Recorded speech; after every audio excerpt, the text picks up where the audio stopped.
The Galactic Council chambers had never hosted such a tense gathering. Representatives from 47 species sat in their designated atmospheric pods, their various forms of communication creating a symphony of clicks, whistles, and electronic pulses that the universal translators struggled to process in real time. At the center of the crystalline amphitheater, Admiral Zektar of the Hegemony Defense Fleet stood with his forearms crossed, his chitinous exoskeleton gleaming under the chamber's artificial suns. "The situation has deteriorated beyond our worst projections," Zektar announced, his mandibles clicking with barely contained anxiety. "The Devourer fleets have consumed 17 more systems in the past cycle. The Kethral homeworld fell 3 days ago." A collective shudder rippled through the assembly. The Kethral had been one of the most militarily advanced species in the galaxy, their crystalline warships capable of manipulating gravity itself as a weapon. If they had fallen, what hope did the rest of them have? "We've thrown everything we have at these monsters," continued the Admiral. "The combined might of the Hegemony, the Republic of Worlds, even the isolationist Eternal Empire has joined the fight. Nothing stops them. They consume entire planets, strip mining them of every mineral, every drop of water, every living thing. Then, move to the next system like a cosmic plague." Counselor Yith of the aquatic Marathai floated in her water-filled sphere, her bioluminescent patterns flashing in distress. "Our deep space monitoring stations have detected their next target vector. They're heading for the Terran system."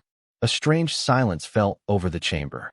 Many of the species present had heard whispers about the humans, but few had direct contact with them. Earth was considered a backwater world on the galactic rim, populated by a young species that had only recently developed faster-than-light travel. Their technology was primitive by galactic standards, their military seemingly non-existent beyond their own solar system. "Perhaps this is our opportunity," suggested Ambassador Thalek of the Reptilian Saurian Confederacy, his forked tongue tasting the air nervously. "We could evacuate whatever useful genetic material the humans possess before the Devourers arrive. Their loss would be unfortunate, but strategically insignificant." Admiral Zektar's compound eyes reflected doubt. "I'm not so certain. Our intelligence reports about the humans are unusual. They seem to possess certain characteristics that don't align with our understanding of typical pre-galactic civilizations." "Such as?" inquired Dr. Velen, the Hegemony's chief xenobiologist, her tentacles writhing with scientific curiosity. "They wage war against themselves with a frequency and intensity that suggests either severe mental instability or exceptional adaptability to conflict. Their historical records show continuous warfare spanning their entire recorded history. They've developed over 12,000 different methods of killing their own kind, and that's just what we've been able to catalog." Several representatives shifted uncomfortably in their pods. Most galactic civilizations went through brief periods of internal conflict before achieving unity, but the humans seem to have turned warfare into an art form. "Furthermore," Zektar continued, "their literature, entertainment, and cultural expressions are saturated with scenarios involving conflict against overwhelming odds. They appear to have an almost pathological fascination with what they term last stands and impossible victories." Counselor Yitha's patterns shifted to skeptical blue-green. "Surely you're not suggesting that a species barely capable of interplanetary travel could succeed where the combined forces of the galaxy have failed?" "I'm suggesting," the Admiral replied carefully, "that we might be making assumptions about the nature of warfare based on our own evolutionary paths. Most of our species achieved interstellar travel through cooperation and peaceful development.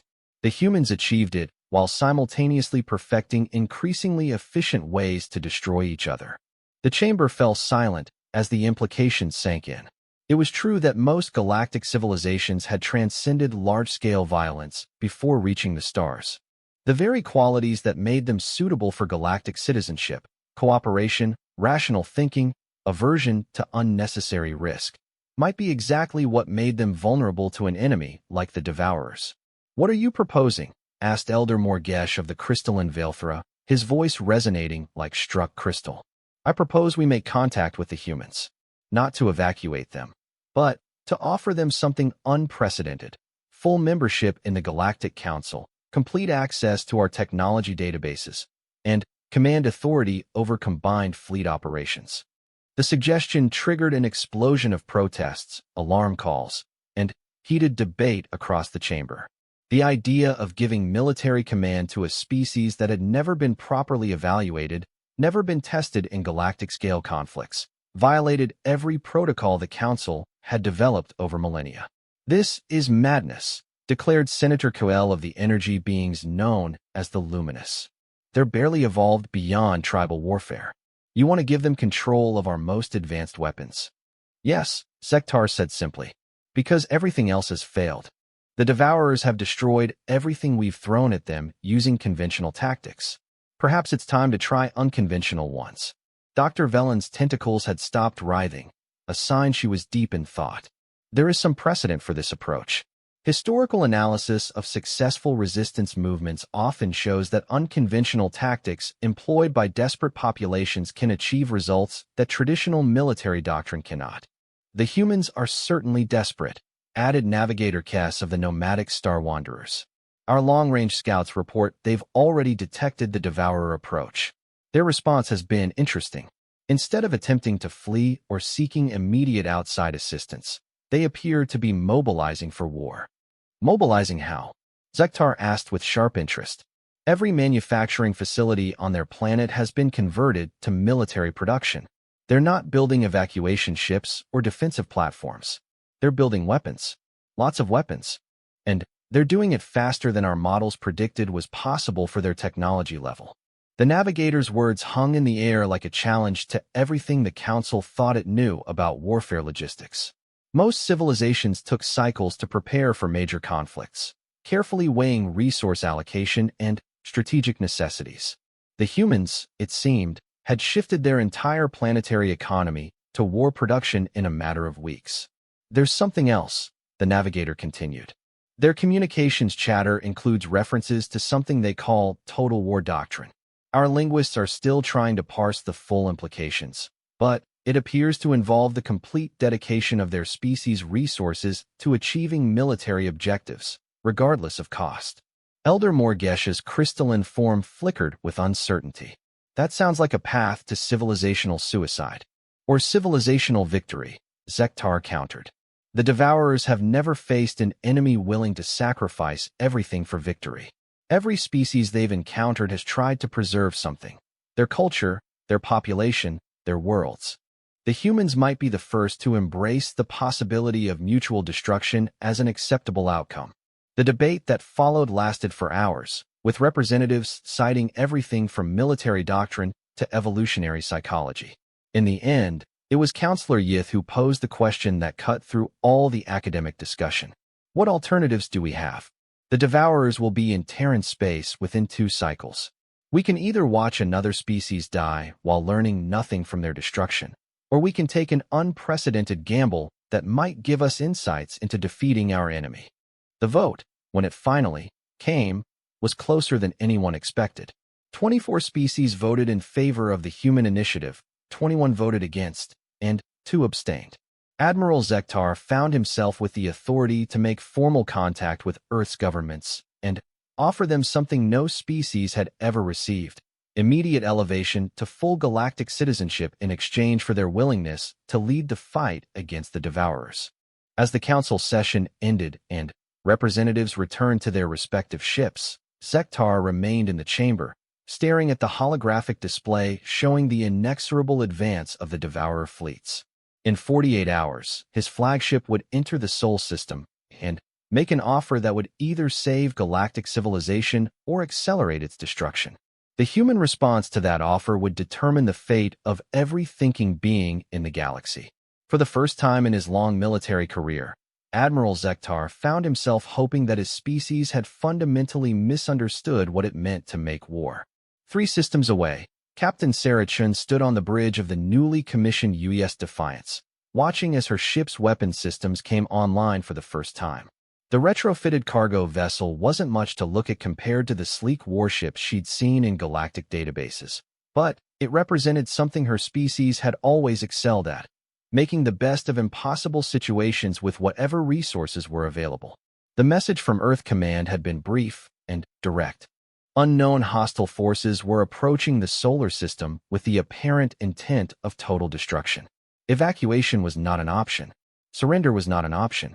The only remaining choice was to fight with everything humanity possessed and perhaps discover what their species was truly capable of when faced with extinction.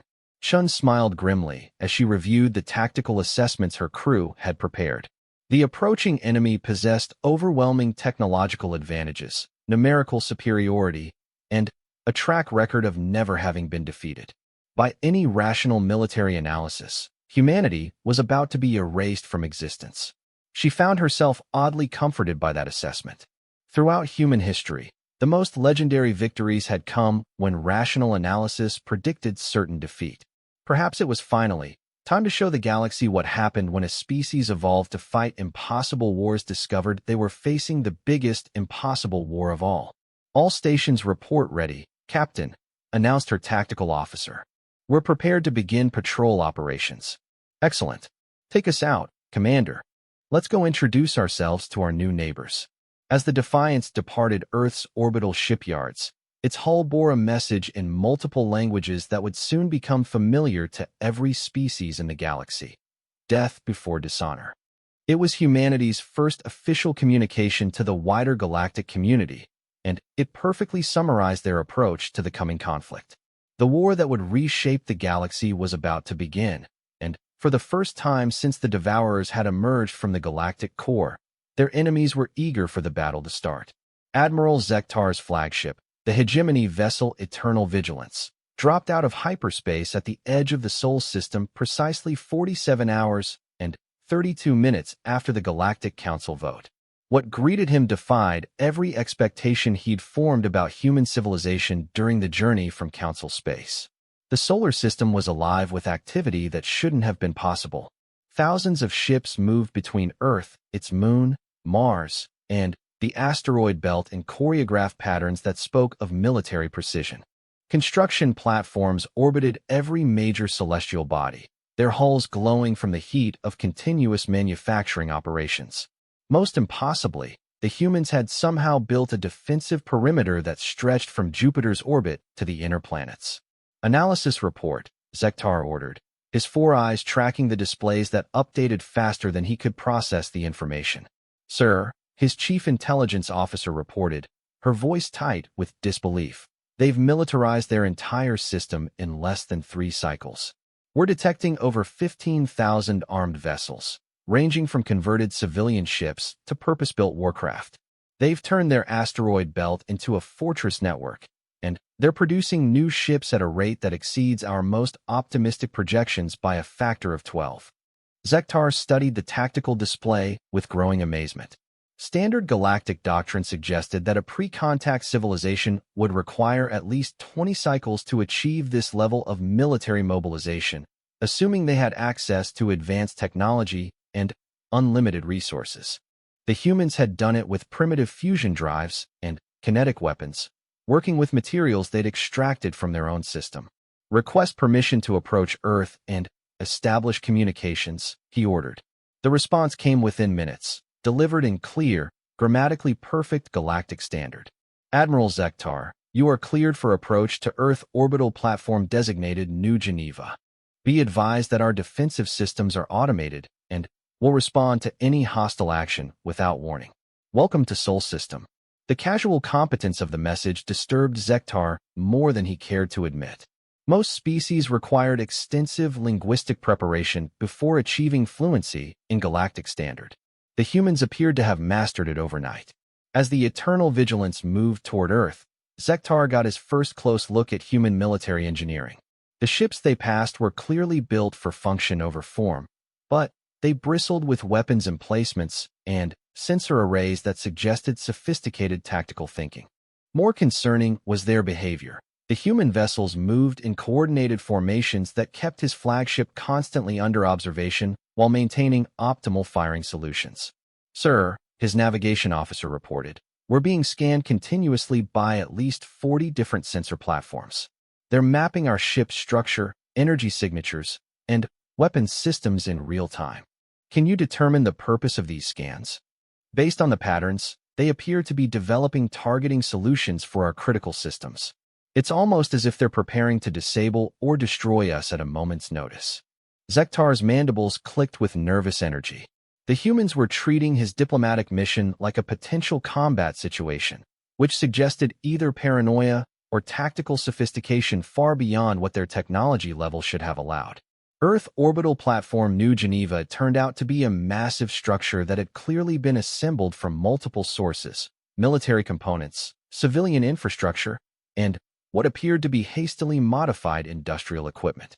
Despite its improvised nature, the platform displayed impressive defensive capabilities and bustled with activity that spoke of efficient organization.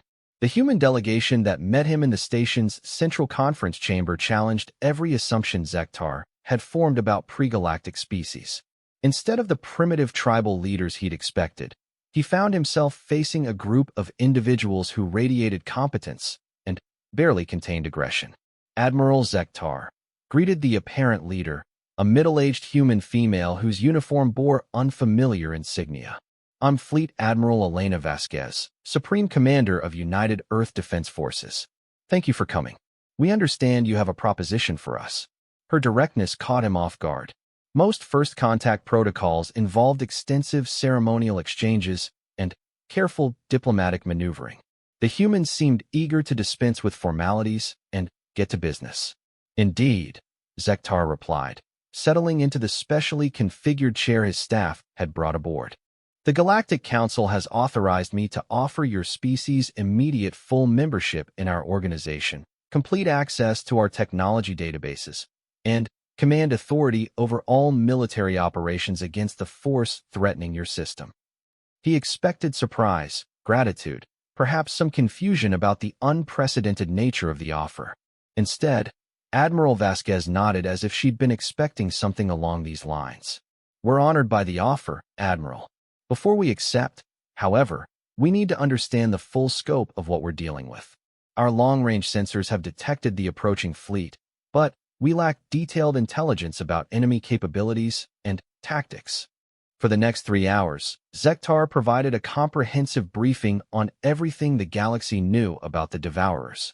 He described their technology, their consumption patterns, their apparent immunity to conventional weapons, and their track record of perfect victories against every force sent against them. The human delegation listened with intense focus, asking precise questions that demonstrated sophisticated understanding of military logistics and strategic planning. When he finished, Admiral Vasquez leaned back in her chair with an expression that worried him. "Thank you for the briefing, Admiral. Based on your description, we're facing an enemy that has never encountered effective resistance. They've developed tactics and technologies optimized for fighting opponents who try to preserve their existing way of life while simultaneously conducting military operations." "That's correct.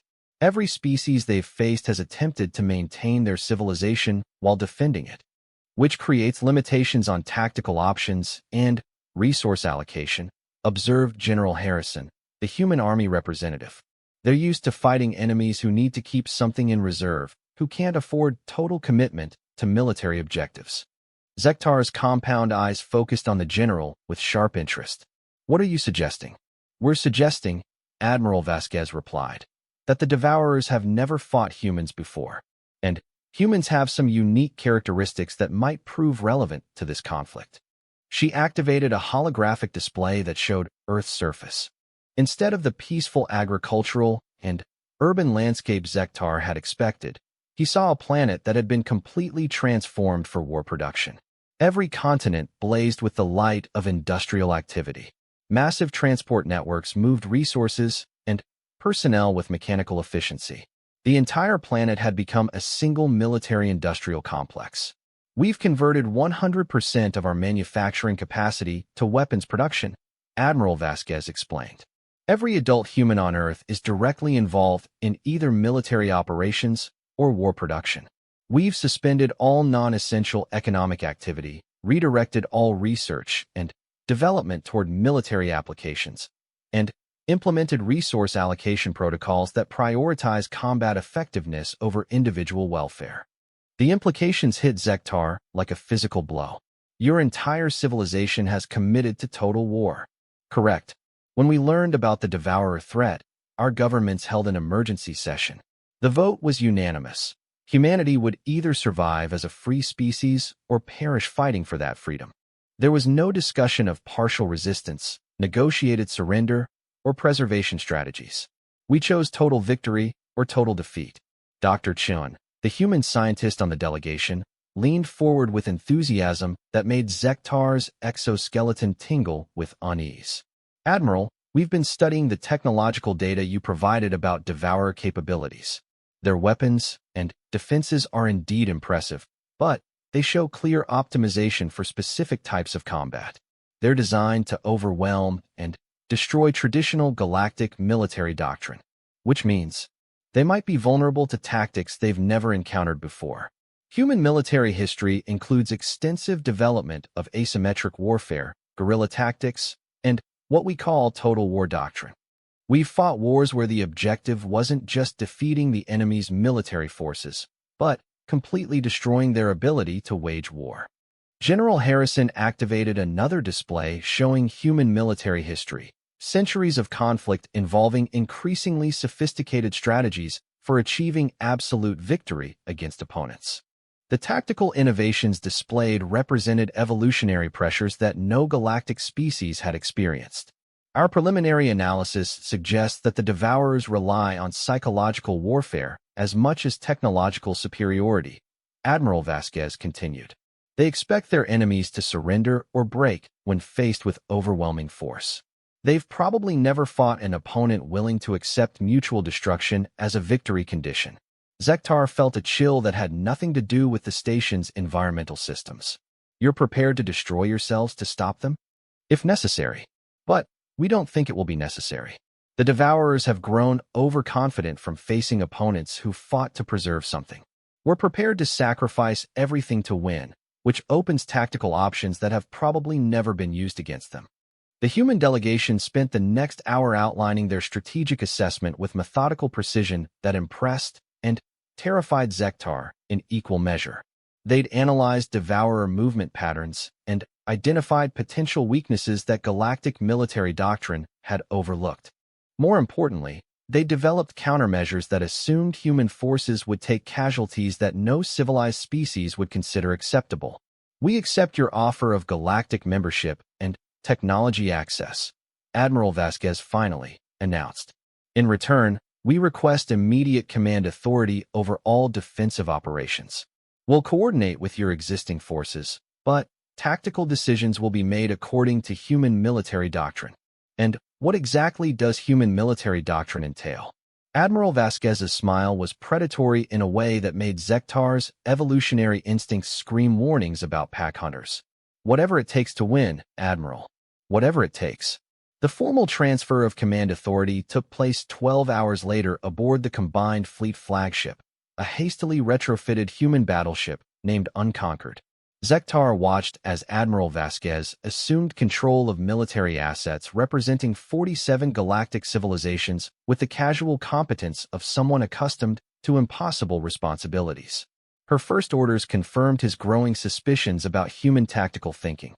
Instead of deploying the combined fleet in defensive formations around strategically important systems, she began repositioning forces in patterns that looked almost like deliberate vulnerabilities.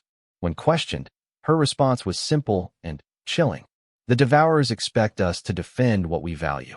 Instead, we're going to offer them targets they can't resist, then show them what happens when you attack something humans are prepared to die for. As reports came in of Devourer scouts entering the outer edges of Sol System, Zektar found himself wondering whether the Galactic Council had just allied with their salvation or witnessed the emergence of something even more dangerous than the enemy they'd been fighting. The humans were about to introduce the galaxy to a kind of warfare that hadn't been seen since the dawn of galactic civilization. Whether that would save them all or doom them remained to be discovered. The first Devourer probe entered Sol System's outer detection grid at 0347 hours Standard Galactic Time. Within minutes, every human vessel in the system had shifted to combat readiness with a synchronization that spoke of extensive drilling and preparation.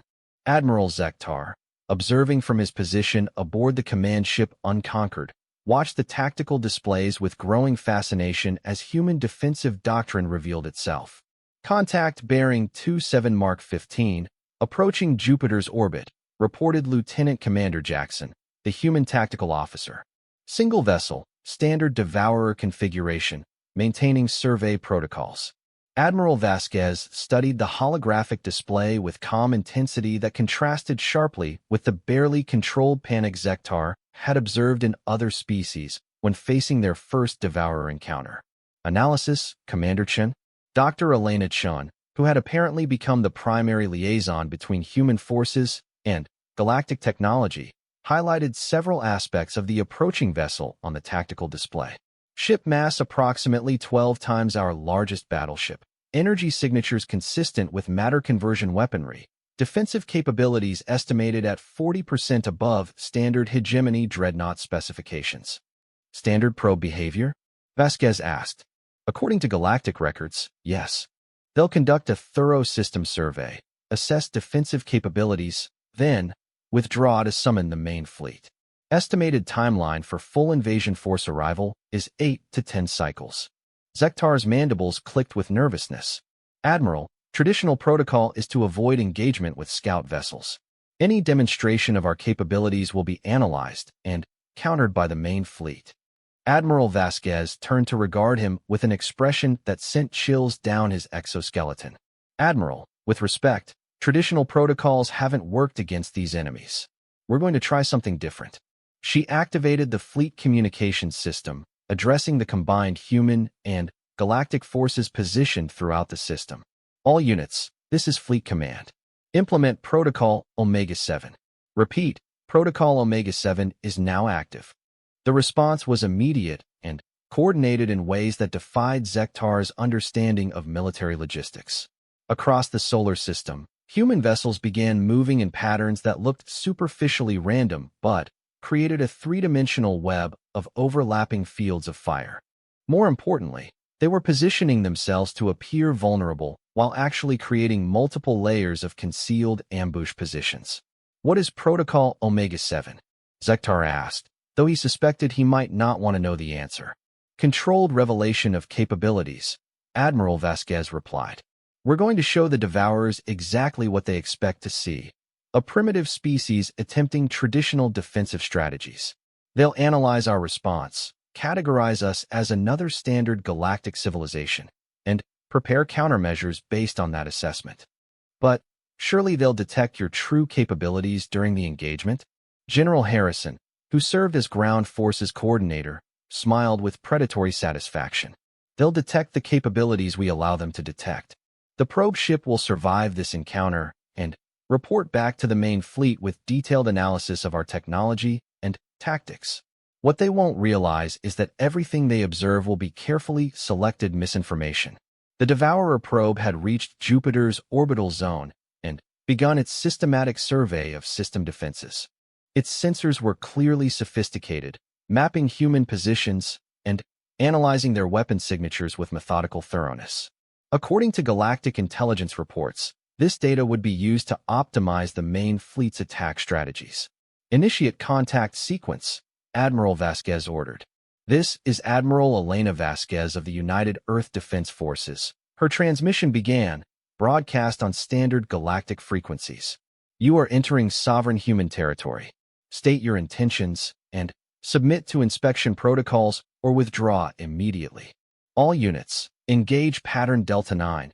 Admiral Vasquez commanded with the calm of someone ordering morning coffee. The human fleet attacked the Devourer probe with weapons that were clearly inferior to their enemy's technology. Their missiles were intercepted by defensive systems. Their energy weapons failed to penetrate the probe's shields, and their attempts at electronic warfare were easily countered. To any observer, it looked like a brave but futile attempt by a primitive species to resist an overwhelmingly superior enemy. But Zektar was beginning to understand that nothing the humans did was quite what it appeared to be. As the engagement continued, he noticed subtle patterns in their attack strategies that suggested careful coordination rather than desperate improvisation. More importantly, he realized that the probe was being allowed to scan and analyze human responses in exhaustive detail. Admiral, he said quietly, You're letting them study your tactics. We're letting them study what we want them to study, she corrected. Every weapon signature, every tactical response, every apparent limitation they observe has been carefully calibrated to create specific expectations about human military capabilities. The engagement lasted 43 minutes. When it ended, the Devourer probe had destroyed 17 human vessels while suffering only superficial damage to its own hull. By any traditional military analysis, it represented a crushing defeat for the defenders. The probe withdrew from the system carrying detailed intelligence about human defensive capabilities that would be used to optimize the main fleet's attack. Excellent work, all units, Admiral Vasquez announced as the probe disappeared into hyperspace. Phase 1 complete. Estimated time to main fleet arrival is now 6 cycles. All units proceed to Phase 2 positions. Zektar found himself struggling to process what he'd witnessed. Admiral, you just allowed an enemy scout to escape with complete intelligence about your defenses. Traditional military doctrine suggests this is potentially catastrophic. Traditional military doctrine assumes the goal is to prevent the enemy from attacking, Admiral Vasquez replied. Our goal is to ensure they attack with exactly the wrong assumptions about what they'll be facing. Dr. Chun activated a holographic replay of the engagement, highlighting details that Zektar had missed during the real-time action. The probe recorded data on 17 different human weapon systems, all of which were carefully calibrated to appear approximately 40% less effective than our actual capabilities. They observed tactical responses that suggest we rely heavily on traditional galactic defensive doctrines, with predictable weaknesses they'll plan to exploit. More importantly, added General Harrison, they detected no evidence of the actual defensive systems we've prepared. The installations they mapped are real, but they represent less than 20% of our actual military infrastructure. Admiral Vasquez called up a system-wide tactical display that revealed the scope of human preparations in their full complexity. The defensive network the Devourer probe had mapped was indeed real, but it was surrounded by layers of concealed installations, hidden weapons platforms, and camouflaged fleet positions that created a three-dimensional maze of overlapping defensive zones. When the main fleet arrives, she explained, they'll attack what they believe to be our primary defensive positions using tactics optimized for the capabilities they think we possess. What they'll actually encounter is a defensive network designed specifically to counter their expected approach vectors while remaining invisible until the moment of activation. Zektar studied the tactical display with growing amazement. The humans hadn't just prepared defenses against the Devourers. They'd created an elaborate deception operation designed to manipulate enemy tactical decisions. More disturbing was the realization that every aspect of this strategy assumed human forces would absorb casualties that would devastate most galactic civilizations. Admiral, he said carefully, your strategy appears to assume acceptable loss rates that would exceed 50% of defending forces. 73%, actually. Admiral Vasquez corrected matter-of-factly. Our tactical modeling suggests we can achieve victory conditions while sustaining losses up to that threshold. Above 75%, mission success becomes unlikely. The casual way she discussed catastrophic casualty rates sent chills through Zektar's exoskeleton. And your forces have accepted these projections? Every human in the system volunteered for this mission knowing the statistical survival probabilities, General Harrison replied. We held system-wide votes on the tactical parameters. The decision was unanimous: achieve victory regardless of cost. Over the following 6 cycles, Zektar watched the humans complete their preparations with methodical efficiency that bordered on the supernatural. Hidden weapons platforms were armed and camouflaged, fleet units moved to concealed positions throughout the system, and ground-based installations were hardened to withstand bombardment that would sterilize planetary surfaces. More disturbing was the psychological preparation he observed among human personnel. There was no panic, no despair, no desperate attempts to find alternatives to the coming battle. Instead, the humans displayed a calm determination that suggested they viewed the approaching battle as an opportunity rather than a catastrophe. Admiral, Zektar finally asked during their final strategy briefing, may I ask how your species developed such acceptance of extreme military sacrifice? Admiral Vasquez considered the question for a long moment before responding. Our entire history has been shaped by conflicts where survival required absolute commitment. We've learned that half measures against an existential threat guarantee defeat, while total commitment at least offers the possibility of victory. But surely your people value individual life, family units, cultural preservation? We value them enough to risk everything to preserve them, she replied. The Devourers represent the complete extinction of everything we care about. Against that threat, any sacrifice that offers the possibility of survival becomes not just acceptable, but necessary. The final intelligence briefing arrived 12 hours before the main Devourer fleet was due to enter the system. Long-range sensors detected over 3,000 enemy vessels, including massive ships that dwarfed anything in the galactic arsenal. The force approaching Sol represented the largest Devourer fleet ever assembled, suggesting they viewed humanity as either a significant threat or a particularly valuable target. Fleet composition analysis indicates they're approaching with standard planetary consumption protocols, Dr. Chen reported. They expect to overwhelm our defenses quickly, then begin systematic resource extraction operations. Admiral Vasquez studied the enemy formation with satisfaction. Perfect. They're coming in exactly the configuration our tactical analysis predicted. All units, prepare for engagement. Remember, we're not just fighting for humanity. We're fighting to show the galaxy that the Devourers can be defeated. As the massive enemy fleet began its final approach to Sol system, Zektar found himself wondering whether he was about to witness the birth of a legend or the galaxy's most spectacular act of species suicide. Either way, he suspected that what happened in the next few hours would reshape galactic civilization forever. The humans were about to discover whether their unique approach to warfare could succeed where every other galactic military force had failed. More importantly, they were about to teach the rest of the galaxy what it meant to fight a war where surrender was never an option. The Devourer main fleet emerged from hyperspace in a formation that had crushed 47 galactic civilizations. 3,000 vessels arranged in perfect geometric patterns, their dark hulls absorbing starlight like holes in space. At their center, the massive command ship Entropy's Edge stretched nearly 50 kilometers from bow to stern, its hull bristling with weapons that could crack planets. Admiral Zektar watched from the bridge of the Unconquered as the human tactical displays tracked the incoming fleet with mechanical precision. Around him, the human bridge crew worked with calm efficiency that seemed inappropriate given the overwhelming force bearing down on their system. There was no panic, no desperate last-minute planning, just professional competence that suggested they'd rehearsed this scenario hundreds of times. Fleet positioning confirmed, reported Lieutenant Commander Jackson. Enemy formation matches tactical projections within 3% deviation. All units report ready for engagement. Admiral Vasquez studied the holographic display showing both fleets' positions with the focused attention of a chess master examining a critical move. Very good. Initiate communication sequence.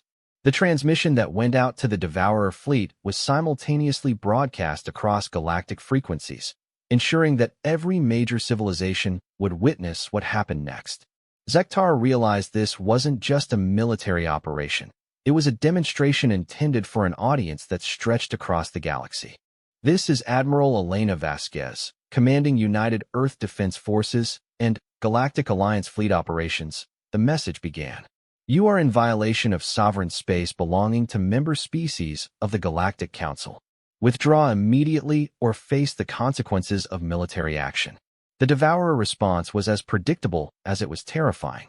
The lead vessels opened fire without warning, their matter conversion beams reaching across space to vaporize 3 human destroyers in brilliant flashes of released energy. It was their standard opening move, demonstrate overwhelming power while demanding immediate surrender. Instead of despair, the attack triggered something Zektar had never seen before. The entire human fleet seemed to come alive with barely restrained aggression, like predators that had been waiting for permission to attack. Admiral Vasquez's voice carried across the fleet communications with satisfaction that bordered on anticipation. All units, the enemy has initiated hostilities. Implement Protocol Alpha Prime. Repeat, Alpha Prime is now active. Good hunting. What followed redefined Zektar's understanding of space warfare. Instead of meeting the Devourers with traditional battle line tactics, the human fleet dissolved into a three-dimensional swarm that attacked from every possible vector simultaneously. Ships emerged from asteroid concealment. Orbital platforms revealed themselves as they powered up weapons that shouldn't have existed, and the space between the planets filled with small craft moving in coordinated patterns that created overlapping fields of fire. The Devourers found themselves facing something they'd never encountered before, an enemy that had deliberately sacrificed defensive positioning in favor of maximum offensive capability. Every human vessel was positioned to attack rather than protect, creating a tactical situation where the traditional advantages of superior firepower were neutralized by the impossibility of engaging all threats simultaneously. Devourer lead elements taking heavy casualties, reported Dr. Chun as her sensors tracked the engagement. Their formation is beginning to fragment as they attempt to respond to multiple attack vectors. But this was only the beginning. As the Devourer fleet attempted to reorganize into a defensive formation, the true scope of human preparation revealed itself. The asteroid belt exploded into activity as mining platforms transformed into weapons stations. Cargo haulers revealed themselves as disguised missile platforms, and the space around Mars lit up with defensive installations that had been completely invisible to the probe sensors. How is this possible? Zektar demanded as he watched the tactical displays update faster than he could process the information. The probe conducted complete sensor sweeps. These installations shouldn't exist. The probe detected exactly what we wanted it to detect. Admiral Vasquez replied without taking her attention from the battle management displays. Every installation they mapped was real, but they were camouflaged decoys positioned to hide our actual defensive network. The scale of the deception was staggering. The humans hadn't just hidden some of their military capabilities. They'd created an entirely false picture of their defensive doctrine while concealing a weapons network that transformed the entire solar system into a fortress. More importantly, they designed every aspect of their strategy around the assumption that the Devourers would rely on intelligence gathered by the probe. Enemy fleet attempting to withdraw to optimal engagement range, Jackson reported as the Devourer formation began pulling back from the inner system. Shall we pursue? Negative. Let them establish whatever formation they prefer. Phase 2 begins in 30 seconds. Zektar didn't have time to ask what Phase 2 involved before the space around Earth lit up with energy signatures that shouldn't have been possible.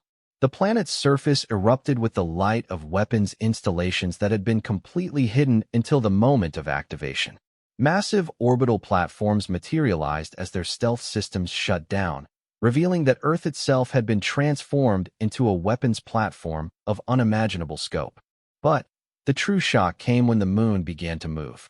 What the probe had identified as humanity's largest natural satellite revealed itself as something far more sinister. The lunar surface split open like a flower, exposing a hollow interior that contained the largest military installation Zektar had ever seen. Weapons emerged from concealed bays while engines that had been built into the moon's core began altering its orbit with deliberate precision. Ladies and gentlemen, Admiral Vasquez announced to the fleet with obvious satisfaction, I present the UES Luna, humanity's first mobile battle station. Mass approximately 7.3 trillion tons, armament equivalent to 50 hegemony dreadnoughts, and currently moving to optimal firing position. The psychological impact on the Devourer fleet was immediate and devastating. For the first time in their recorded history, they faced an enemy that had prepared surprises beyond their analytical capabilities. The intelligence they'd gathered from the probe encounter had been worse than useless. It had actively misled them into tactical decisions that left them vulnerable to attacks they'd never anticipated. Devourer command ship attempting to withdraw from engagement range, Dr. Chen reported. They're powering up hyperspace drives. Not today, Admiral Vasquez replied grimly. All units, initiate gravity well generators. Nobody leaves until this is finished. The space around the Devourer fleet suddenly became impassable as human installations activated technology that shouldn't have existed at their development level. Gravity wells powerful enough to prevent hyperspace jumps locked the enemy fleet in place while the transformed Luna moved into optimal firing position. What followed was less a battle than a demonstration of what happened when an enemy encountered human military doctrine for the first time. The Devourers were accustomed to fighting opponents who tried to minimize their own casualties while achieving military objectives. The humans had optimized for the exact opposite: maximum damage to the enemy regardless of cost to themselves. All units, commence Alpha Strike, Admiral Vasquez commanded. The coordinated attack that followed involved every weapons platform, ship, and installation in the solar system firing simultaneously at predetermined targets. The Devourer fleet, caught in formations optimized for fighting traditional galactic forces, took casualties at a rate that defied their entire tactical doctrine. But the humans weren't finished. As the first wave of attacks devastated the outer Devourer formations, human ships began implementing tactics that shocked Zektar to his core. Vessels too damaged to fight effectively deliberately rammed enemy ships, using their own destruction as a weapon. Small craft loaded with explosives sought out enemy command vessels in suicide attacks that prioritized target destruction over pilot survival. "Admiral," Zektar said quietly, "your forces are deliberately sacrificing themselves for tactical advantage." "Every pilot volunteered for ramming operations," she replied matter-of-factly. "We have more volunteers than ships available for suicide missions. It's tactically efficient and psychologically devastating to an enemy that's never faced opponents willing to die for victory." The truth hit Zektar like a physical blow. The humans weren't just fighting a military engagement. They were conducting psychological warfare on a scale that no galactic civilization had ever attempted. Every tactical decision was designed not just to inflict damage, but to demonstrate that they represented a completely different category of opponent than anything the Devourers had faced before. Devourer fleet attempting to establish defensive formation around command ship, Jackson reported. "They're concentrating all remaining forces in a sphere formation designed to maximize mutual protection." "Perfect," Admiral Vasquez replied. "Luna, you are cleared for main battery activation. Target the center of enemy formation and fire when ready." The transformed moon had moved to within optimal range of the clustered Devourer fleet, its massive weapons arrays trained on the largest concentration of enemy vessels in galactic history. What happened next would be recorded in every military academy for the next 1,000 years. "Luna firing main batteries," Dr. Chen announced. The weapons that emerged from humanity's weaponized moon were unlike anything in the galactic arsenal. Instead of energy beams or projectile weapons, Luna fired streams of matter conversion energy that literally erased sections of space-time where they passed. The effect on the Devourer formation was catastrophic. Entire ships simply ceased to exist as the human weapons struck them. But even as their fleet took devastating casualties, the Devourers attempted one final tactical maneuver that had never failed them before. Their remaining ships formed up for a mass assault on Earth itself, planning to destroy the human homeworld and break their enemies' will to fight. It was exactly what Admiral Vasquez had been hoping they would try. As the surviving Devourer vessels began their desperate attack run toward Earth, they flew directly into the most sophisticated trap in military history. The planet itself revealed its true nature as the ultimate defensive installation. "All planetary defense systems, full activation," Admiral Vasquez commanded. "Show them what happens when you threaten the human homeworld." Earth's surface erupted with weapons that had been built into every continent, every mountain range, every major city. The planet's entire crust had been converted into a defensive network that turned the world into a fortress capable of repelling any conceivable attack. More importantly, the weapons fired with targeting data that had been collected during months of careful observation and planning. The final phase of the battle lasted less than 10 minutes. When it ended, the Devourer fleet that had never known defeat had been completely destroyed. Of their 3,000 ships, only debris remained, scattered across the solar system as testament to what happened when an unstoppable force met a species that refused to consider surrender as an option. "All units, cease fire," Admiral Vasquez announced. "Battle damage reports, casualty assessments, and tactical analysis to follow. Well done, everyone." As the immediate aftermath of victory settled over the fleet, Zektar found himself staring at tactical displays that showed the cost of human victory. Over 2,000 human vessels had been destroyed, casualties exceeded 40% of defending forces, and the economic cost of the defensive preparations would take decades to recover from. Yet the humans celebrated as if they'd achieved a glorious triumph. For them, any victory that preserved their species and their freedom was worth any cost in lives and resources. They had learned something that the rest of the galaxy had forgotten during centuries of comfortable civilization, that some things were worth dying for, and that enemies who understood that fact were nearly impossible to defeat. The galaxy was about to discover that humanity had just proven that the Devourers could be beaten. More importantly, they demonstrated that there were still species willing to pay the price required for absolute victory. The age of the Devourers was about to end, but the age of humanity had just begun. 6 months after the Battle of Sol, the Galactic Council chambers had been expanded to accommodate representatives from over 200 species. What had once been an exclusive organization of 47 civilizations had become a massive alliance united by a single shared experience, witnessing the first military defeat of the Devourers in galactic history. Admiral Zektar stood before the assembly, his 4 arms spread wide as he delivered the intelligence briefing that would reshape galactic civilization. Behind him, holographic displays showed star maps marked with tactical symbols that told a story of unprecedented military success. In the past 6 cycles since humanity assumed command of galactic military operations, he announced, we have achieved victory in 17 major engagements, liberated 43 occupied systems, and driven Devourer forces back to their core territories for the first time in recorded history. The assembled representatives responded with a mixture of celebration and nervous energy that reflected the fundamental changes sweeping through galactic society. Species that had lived in terror of the Devourers for generations now found themselves discussing offensive military operations against an enemy they'd thought invincible. The strategic transformation has exceeded our most optimistic projections, Zektar continued. Human tactical doctrines have proven effective not just against Devourer fleets, but in training our own forces to overcome the psychological barriers that previously limited our military effectiveness.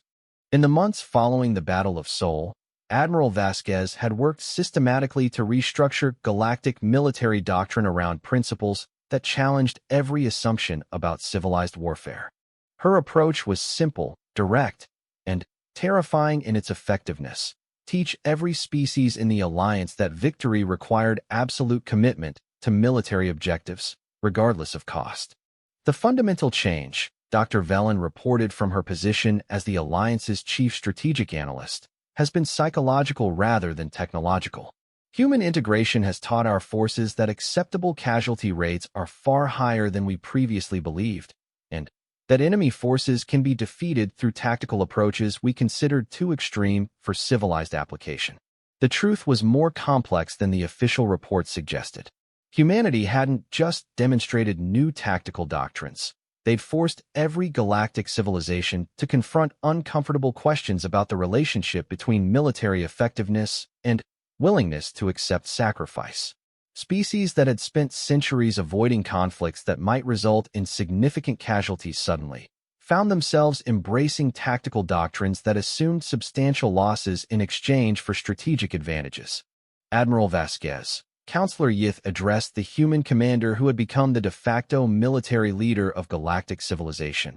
Our intelligence suggests the Devourers are consolidating their remaining forces around their core systems. How do you assess our prospects for a final offensive? Admiral Vasquez, now wearing the insignia of Supreme Allied Commander, studied the holographic star map with the calm attention that had become her trademark. 6 months of continuous warfare had transformed her from a planetary defense coordinator into the most experienced anti-Devourer tactical commander in galactic history.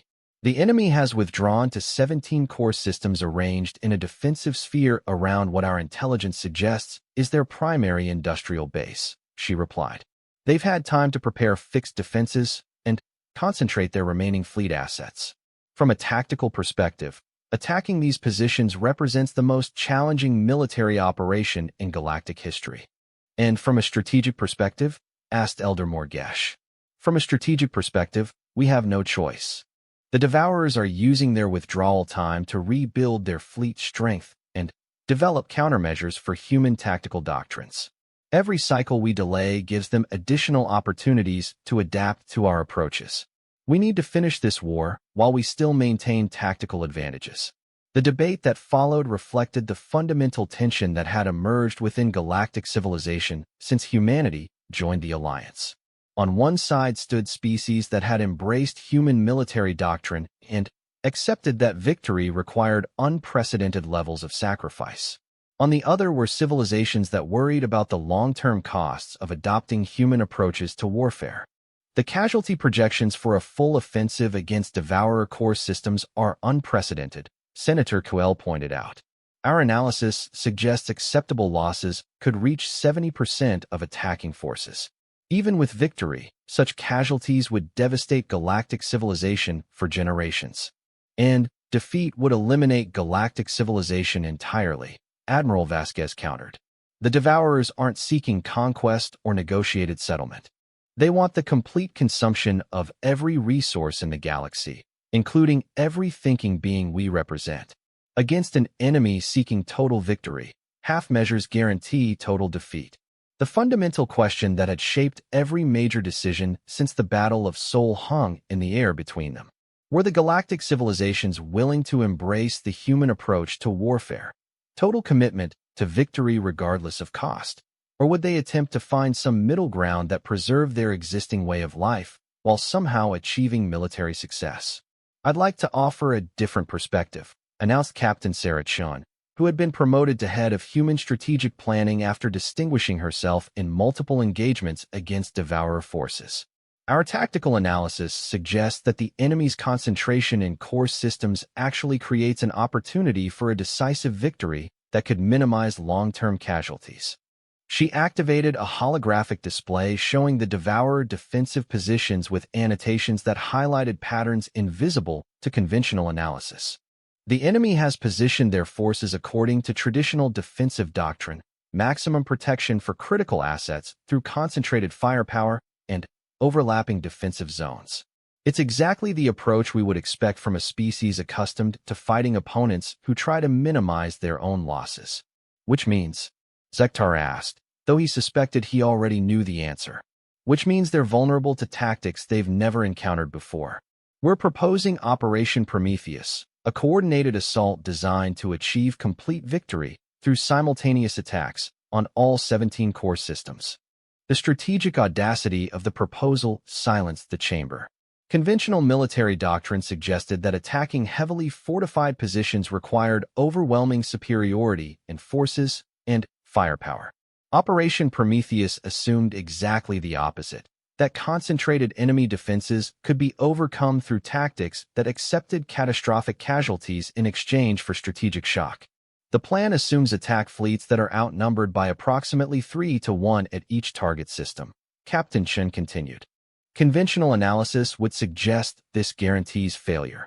Human analysis suggests it creates optimal conditions for tactical approaches that have never been used against Devourer forces.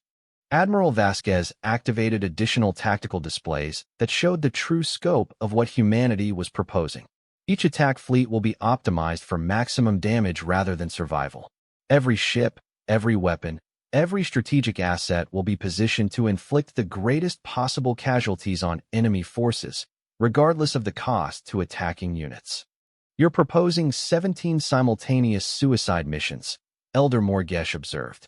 We're proposing 17 simultaneous victory operations, Admiral Vasquez corrected. The difference is that we're willing to pay the price required for absolute success. While conventional doctrine tries to achieve victory while preserving forces that might be needed for future conflicts. The debate that followed lasted for days. Representatives from species across the galaxy argued about casualty rates, strategic objectives, cultural preservation, and the long-term consequences of adopting human military doctrine on a galactic scale. In the end, the decision came down to a simple question that Admiral Vasquez posed to the Assembly. What are you fighting for? Are you fighting to preserve your existing way of life? Or are you fighting to ensure that your species survives to develop new ways of life?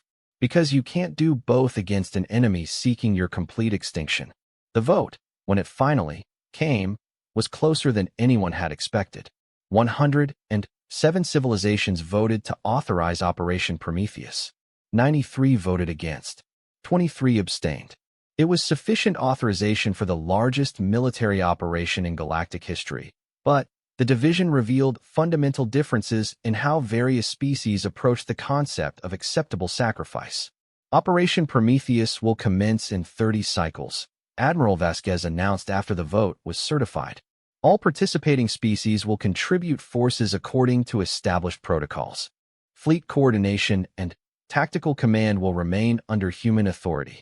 As the council session ended and representatives departed to prepare their forces for what many believed would be the final battle of galactic civilization, Zektar remained in the chamber with Admiral Vasquez, contemplating the magnitude of what they were attempting. "Admiral," he said quietly, "do you truly believe Operation Prometheus will succeed?" She considered the question for a long moment before responding. "I believe it will achieve its strategic objectives. Whether that constitutes success depends on how you define victory." "And how do you define victory?" "The complete elimination of devourer capability to threaten galactic civilization, and the survival of sufficient allied forces to maintain security against future threats. Everything else is secondary." The cold calculation in her voice reminded Zektar of the fundamental difference between human and galactic approaches to warfare. For most civilizations, military operations were conducted to preserve their existing way of life. For humans, warfare was conducted to ensure the survival of their species, even if that survival required accepting changes that amounted to civilizational transformation. "There's something else you should know," Admiral Vasquez added. "Intelligence reports suggest the Devourers have been studying recordings of our previous engagements. They're developing countermeasures for human tactical doctrines, which means Operation Prometheus represents our last opportunity to achieve victory through tactical surprise. If we don't end this war in the next assault, we'll be facing an enemy that understands how humans fight, and that's a much more dangerous opponent than the one we've been defeating." 30 cycles later, the largest military fleet in galactic history departed for Devourer core territories. 17 separate task forces, each commanded by human officers and staffed with personnel from dozens of species, began the journey that would determine the fate of every thinking being in the galaxy. The final battle for galactic civilization was about to begin. Whether it ended in victory or catastrophe, it would be decided by species that had learned to embrace humanity's most fundamental military principle, that some things were worth any sacrifice to preserve, and that enemies who understood that fact were nearly impossible to defeat. The age of the Devourers was ending. What would replace it remained to be discovered among the stars, where 17 fleets carried the hopes and fears of 200 civilizations into battle against an enemy that had never known defeat until they encountered humanity. The galaxy trembled, but this time it wasn't from fear. It was from the anticipation of a species that had finally learned what it meant to fight a war where surrender was never an option, and victory was the only acceptable outcome.